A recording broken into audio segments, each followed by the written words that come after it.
Welcome, welcome, welcome, welcome. How you doing, King? I'm good. How are you, sir? I'm Thanks for doing. having me. You welcome, welcome to another episode of One on One with Courtney Starks. Thank you for being here. I had to look you up and make sure that you was out here doing the thing before I got started. My team was like, "Hey, he's great. You got to have him on the show." And when I got an opportunity to look for myself, I was just blown away. I love art, right? And I love art infused with fashion. So as soon as I saw it, I was like, damn, where have I been? So first and foremost, thank you once again. Secondly, I just knew that this was going to be a great interview when they told me your name, Bourn Rich. I was like, okay, so he's not out here playing at all. So No, tell the people what your name means. well, Bourn Rich comes from basically my first name is Richard, right? So when I was a kid, I felt like it was too a big name. People would be like King Richard, this and that, and I strayed away from it. And then I realized that you have to walk in your purpose, right? Yeah. Also, the word born rich, I put a U in it, meaning that you yourself are also born rich. When you figure out what it is that God has given you, like ability or talent. Some people can play basketball. Some people are singers. Some people are dancers. Some people are artists. But once you find the thing that God has blessed you with initially, then you're rich. And it has nothing to do with money or anything like that. It's about the value and how you have your life, See, ladies and gentlemen, this is going to be an episode because he loves the Lord and he is called to his promises. Yeah. And I can't tell you where this episode is about to go, but we're in it. We're diving in. Yeah, so, let's go. I was told that you were born in the Chi. First of all, the Chi has become like my second home. They showed me so much love out there. So as soon as I heard that, I was all in. So how was it growing up in the Chi and now residing in LA? What are some of the differences for you? Well, I left Chicago when I was like 5, so it was a little early, but I still remember how it was. It was gritty. It was grimy every now and then. Every now and then you have to put the dukes up and fight and crap just to show who you are. Yeah, man. But I feel like Chicago's like a city, a real like metropolitan city. LA's more laid back. It's kind of stretched out. You can go to the West Side, you can go to the beach, you can go to the Valley. It's different places, but the main difference is the weather. And in Chicago, you have all 4 seasons. It's no joke. So, if you're outside, you have to be out there for a reason, not just hanging out, No, I get it, because in New York, it's the same way, right? Like summertime is beautiful, but when you get to that fall and winter, if you're not out there to go shopping, stay in the house. Yeah, it's a whole different story. So, moving to LA, kind of basically being raised in LA because you moved at a young age. Let's talk about, and I always ask this question, the bug, right? The need to want to utilize your gift and to go with it. When did you feel like art was something that you utilized more often than not? Like a lot of us when we're young, we want to be lawyers and doctors and all of these big things, right? And then we get older and we find our niche. We find the very thing that's going to take us to the next step. So for you, when did you find art and how did you fall in love with it? Well, initially I fell in love with it as a kid. My older cousin, who's also like an entertainer and artist, he had a closet, and I would sneak in his closet and look at like sneakers and like graffiti magazines, and then I would find like a comic book. So I would just like be in his closet looking at stuff. So I found a trash bag full of comics. So I would like find images that I like and I would try to recreate them. So that's where the love bug came. Wow. So I wouldn't even read them primarily. I would just find a nice picture that I like and try to recreate it. So it started from a young age, and then, I would doodle and stuff in class and like, not be paying attention to the teacher and stuff like that. But, like you said, we have life and we have these grand ideas of what we want to do, but then, life humbles us and then we find our niche.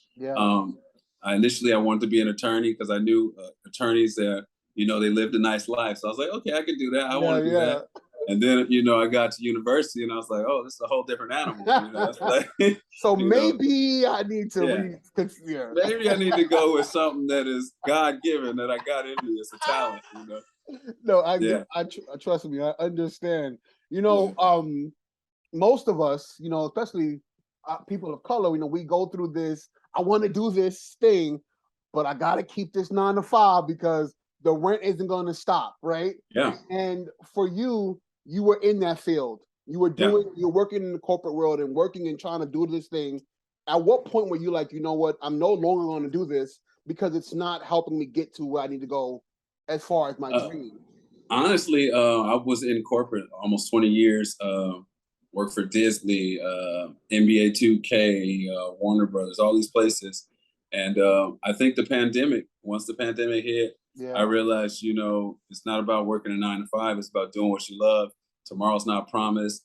So it's, you know, you can die tomorrow and then be living a Right. life that you really didn't live, that wasn't really fulfilling, you know. So Mhm. the pandemic was a wake up call, and then I think it was honestly the beginning of this year, January. I stepped away. You know, I had a nice little bit of savings, 401k, something that can give me a little cushion, Yeah. so I can pursue this art full time. And been doing it pretty much all since the year started. Mhm. 100% waking up, painting, Yeah. going to bed covered in paint, stuff like that. So this is what this is what I prayed for, and I got it. So I just have Yeah. to live in it. You know. It's the true art of like living, breathing, eating the gift, right? Yeah. Doing Yeah. that thing. And like for me, I have so many reasons what over my process. Like even when I'm getting ready to interview you, I go through like this whole routine. Like, don't bother me, don't call me, I'm fixated. So for Yeah. you, I'm focused. when you think about your process and all of the things that you kind of culminate together or cultivate together, shall I say, to make or produce a piece of art, where do you go? Uh, it's a zone. I kind of try to find like a lot of reference images. One of my idols is Basquiat, so Mhm. um, you know, I would watch documentaries on him and how he would create. You know, because initially in my art career, I would get like a creator's block or writer's block, Yeah. and you know, I was a little too stuffy and trying to take my art too serious. And then I realized, you know, you just have to live in it and breathe it. And if you see something on TV, something strikes you, you either write it down or, you know, kind of give yourself a note so you can come back to it later. So Yeah. magazines, TVs, music, I could just be driving and see something.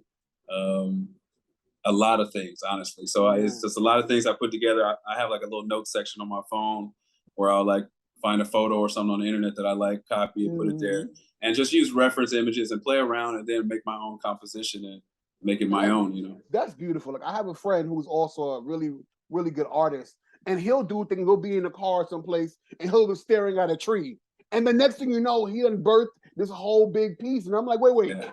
this raggedy tree that's been on this for 20 years, and you made this. So Yeah. I totally understand like a process of just kind of where your mind goes when you look at Yeah. things. You also shared in your bio, and I know it's metaphorical, but I feel like we've all been here, where the very thing that you are gifted with was the very thing that in some way, shape, or form saved your life. And I know you said that Yeah. as Yeah. a metaphor. And I know you also shared like the dynamic of your mom and your dad. Do you feel like having that kind of kept you on task to where you were supposed to be versus being a Chicago born kid kind of going the other direction? You understand what I'm saying? So did Yeah. art kind of do that for you during that time? Yeah. Yeah. Honestly, like we were talking about, I wanted to be an attorney. I was like halfway through, a couple years through, and I realized it wasn't for me. Yeah. Um, I wasn't really like going anywhere. I was in Georgia. Um, I just wasn't liking my surroundings. It was just Yeah. a whole lot of things that culminated, and I wanted to return back to California because I know this is like my promised land. You know what I'm saying? Mhm. So once I'm here, I know I'm good. I got friends, family, you know, all this stuff, and it's familiar to me. So when I left university, came back to California, um, literally started working these jobs and kind of got burnt out a little. And Yeah. then okay, it was around 2007. I was like, you know what? I'm gonna dive in this, you know, and try to become a real professional artist and stop playing, you know. So, Mhm. and ever since that moment, like it literally saved my life. It gave me a focus Yeah. and something to like work towards every day, step by step. You know, some people they go through life and they have this. It's kind of like they have no focus, so they're just going wherever the tide takes them, And it's like we got to be like a statue, like an anchor. Yeah. You have to know where you want to go and go to it. Yeah, and I think even even to add to that, and know that you're living in this life because you're supposed to be helping somebody else get to their next phases, right? Like we're all kind of helping each other get to the kingdom type thing, you know what I mean, and help us achieve their gifts. And I read that you traveled the world. First of all, that's dope in itself, and to be able to teach at-risk youth and dive in and to pour into them. How was that experience for you? And literally that's up there. That's like some of the best experiences of my life. Just going and seeing kids and talking to them and let them know that you can do it. You could, if this is your love, if you're a creator, you could do it. It's not a problem. People might look at you funny initially, or they might say do this or do that, but you follow what you love and it'll take you around the world. So yeah, initially I work with a group, Artists for Israel. We flew out to Israel, I think it was maybe 2015-ish, 2015. So we went to, hospitals, orphanages, at-risk youth, military bases, like kids that had dialysis, all these things. So we went and we're showing them artwork and making T-shirts and just bringing them joy and just seeing like their faces light up. Like if I draw something for them and then they try to recreate it and then they can do it and they see like, oh, I can do it too. It's the little things. I would draw like a pizza and ask them, and they do it and they would draw it and I'd be like, see, you have the gift too. You just got to cultivate it. So that's just giving back and just touching youth is one of those things, like the old Whitney Houston song said, the children are our future. You got to teach them well and let them lead the way, because we can't always be in the way of the new idea and the new things that are coming up. Yeah, that is so true. And like, I think we share this in common. Like, I love to be able to teach the kids, right? Teach the youth, because like you said, they are the ones that are next. Now, those adults, those adults now, and hard as a brick. The hard as a brick, man. And it's so hard, but you try the best you can. But I love, like, I have a heart for children, so it definitely resonated with me. And what also resonated with me was your trailer. First of all, congratulations. Thank you. It was deep, and even in the few or so minutes, I know it was like 4 minutes, and I was able to kind of like just grasp a little bit of it. But from the beginning, I was like, oh, it hit me. First of all, when the guy cursed at you, I wanted to go through the screen because you're not supposed to do it like this. You know what I mean? But talk about Bourn Kind, and what can we expect from this project?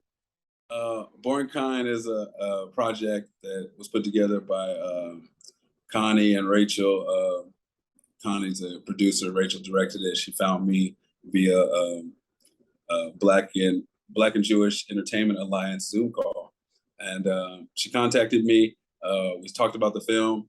I was over the moon when she said, "Yeah, you'd be perfect for the part."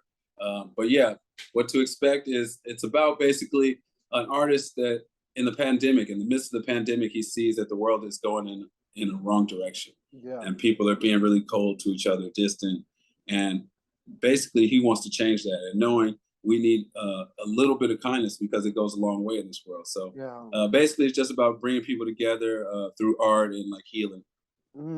That is amazing. I can't wait to watch the whole thing, because I'm telling you, just those 4 minutes gave me chills, because we were there, right? You figured this 2 years ago, we were in this space. We're in it, and kind of like, even for yourself, like even during the pandemic, you were still busy being, getting into activism, and you being a voice for those who didn't have it. And we were going through the toughest times in our lives during that time.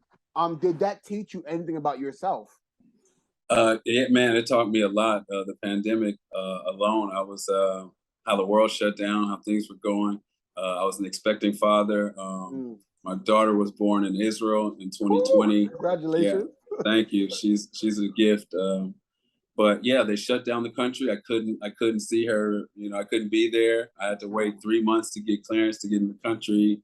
So yeah, it taught me a lot about just interacting and how how the world is, and we're all interconnected, and we can Yeah. act like, oh, we have these countries and these borders and this and that, but really none of that matters. All that matters is humanity and just kindness and being empathetic towards each other and listening to people and just being there for one another. I agree.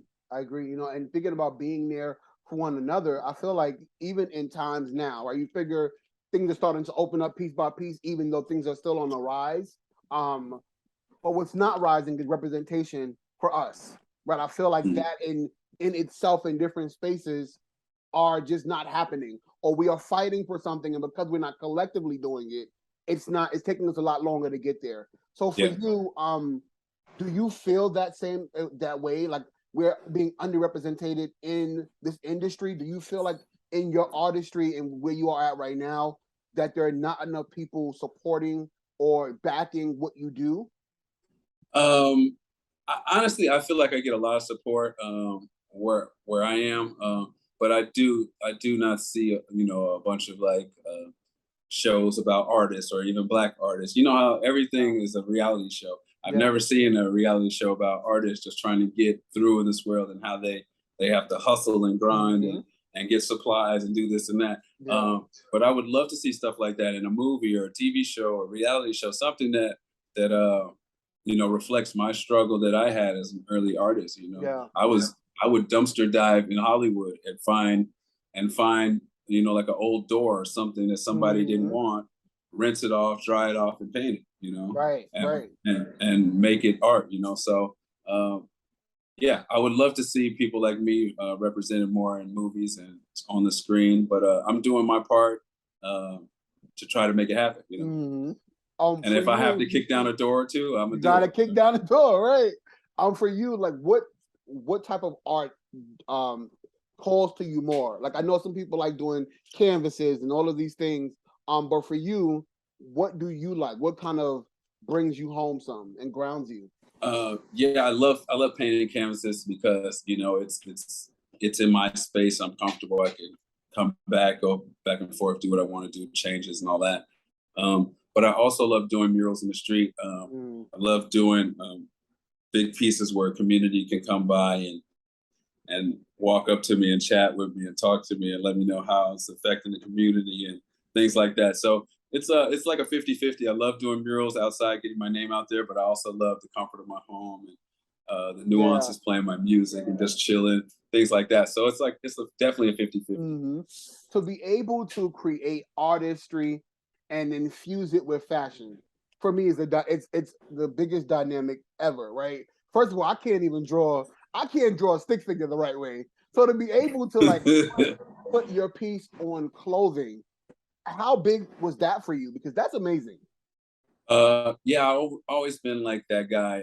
Ever since high school, I always want to stand out with the fashion. I used to wear like the big like Elmer the fur hats before they're in fashion. So I always stand out. But yeah, fashion is just my thing. I felt especially coming from Chicago, back in the day, you wouldn't come out the house without looking a certain way. Especially the generation that was before me. They wouldn't go out the house without dressed to the nines, suits, all that stuff. So it's just a spin-off from that, and I just put my artistic spin on it. Sometimes I'll put hamsas on. Hamsas like the hand that represents like beating the evil eye of somebody looking at you trying to hate on you. I have the hamsa, so I used to paint those on denim jackets. And last night I had an art exhibit, and the girl that I painted the jacket for, she returned with the jacket on. So I was like, wow, that's really cool. So just seeing your artwork on someone and as they move and breathe is really cool. Yeah. If you had to describe yourself to the world and you only got 3 words to utilize, what would those 3 words be? An artist, a creator, and a lover. Okay. All right. I like that.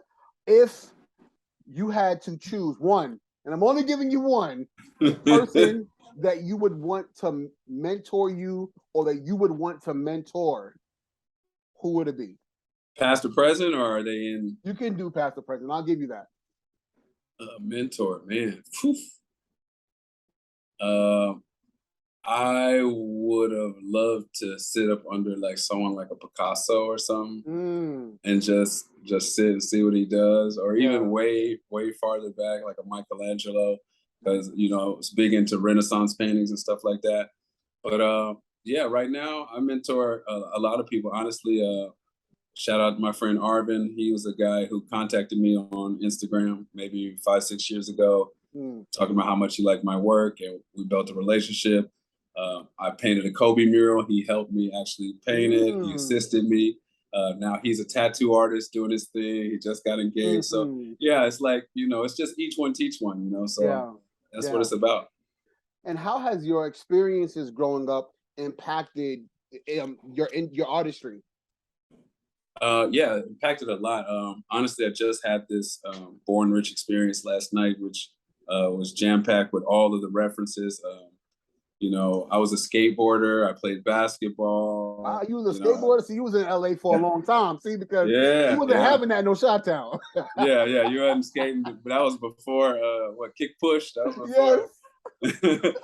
But yeah, I did all those things, and you know, tried to surf, couldn't really do it. But I just had so many references, uh, yo and TV raps, cartoons, comics, all these things that hit me at once, and Yeah. that is the era where you know I fell in love with art and doodling and things like that. So yeah, Mhm. that's where it comes from. You know, for me, right, when I first started doing this, I can go back to my first interview, right? The first one I did, I was rusty, dirty, it was just a mess, right? Yeah, But I kept it. And I kept it because I knew that when I look back at that, I can say, wow, I've come such a long way from there. yeah. For you, do you have a piece that you like started? It was your first piece that you still have with you to today? I do. What's crazy? It was a 2 panel piece. So it was two pieces. Mm-hmm. And when I lived in when I lived in Vegas, because NBA 2K moved me out to Vegas, it was cool for a while. I didn't like it. So Mm-hmm. after 3 years, I wanted to return. So I put like on a big garage sale, and my mom sold one of the other halves of my pieces. So Oh my someone God. has the first piece I've ever created in Vegas. They probably don't Oh my, even they know. don't even know, right? Don't Like, even know. But yeah, I have the other half downstairs. nice. It's secluded, but yeah, I've definitely come a long way. And yeah, you can definitely see the progression, and that's the things Yeah. we need to do in life, just to show Mm-hmm. our progression through life. I And agree. I paint in series now, so Mm-hmm. I'll do like maybe 10 or so, and then I'll move on and do another 10, so you can see, oh, this was the summer of 22, this is the summer of 23, like Yeah, all this yeah. stuff, you know. And it's good because you go through a lot in a year, right? Like you go through a lot in a Yeah, season so it's a yeah, lot you can be able to kind of create those pieces. yeah. For you, I want to kind of give you a moment. I love doing this on my show to honor someone that you feel has allowed you the opportunity to grow and supported you and was able to push you forward to being here. Yeah, first and foremost is the man upstairs, Hashem, God Almighty. And Yeah. then mom's, Yes. she's, you know, the faith that she has as a woman, just to, you know, leave, you know, what she knew in Chicago at 23. Mm. And, you know, well, she was maybe like 25. She had me at 23. So a couple of years after that, maybe 4 or 5 years, she moved out to California, not knowing anything, a Right, person out right. here, you know. So yeah, just the faith and the strength that she's given me as a person, and just, you know, at times when I'm discouraged, she's like, "Nah, you got this. Don't trip." Mm, And, you know, yeah. so definitely mom, and just my core, my friends. I got people that, you know, support me, and they always, you know, let me Yeah. know, yeah, I'm on the right path. I'm doing the right Hmm. thing. So yeah, shout out to all my Nice. supporters, all the people that believed in me. I love y'all. Nice, nice. If you could look back and have a conversation with young Rich, right? The one who probably was going through some of the most hardest times of his life, what would you say to him now? Man, I would say stay the course, man. You know, you're gonna have some ups and downs, but in the long run, you're gonna win. Come So, you on. know, yeah, Uh, just keep your head up, stand tall. You know, practice your craft, mm, put in your 10,000 hours, and yeah, yeah. it'll pay off. Don't worry. And if you have a motto or had a motto that you've used as your mantra all of these years long to help inspire yourself, but also help inspire others, what would that mantra be? Well, me and a friend of mine who is a great friend of mine, Jamel Houseworth, he passed away some years ago. May his memory be a blessing. We used to always say salute life. So every day you got to salute life, man. You gotta put your best foot forward, and you got to give it your best, because what a life we live. It's like people are they're underprivileged people out here, and we have the ability to wake up in AC and like relax and watch cable and go to a refrigerator and this and that. So it's like you got to salute the life you live. Thank God for the position you're in, and always strive for better. But yeah, that one phrase, salute life. I love that. I definitely do love that.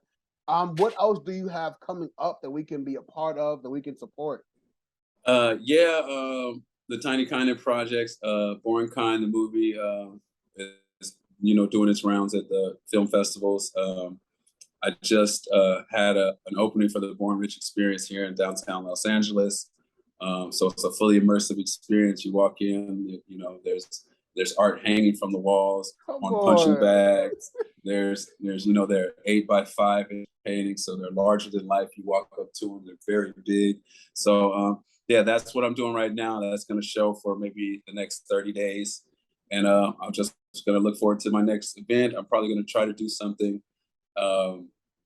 here again in LA, and I'm definitely going to have something going on in Art Basel this year in December. So pull up to Art Basel, find me, and we'll make it happen.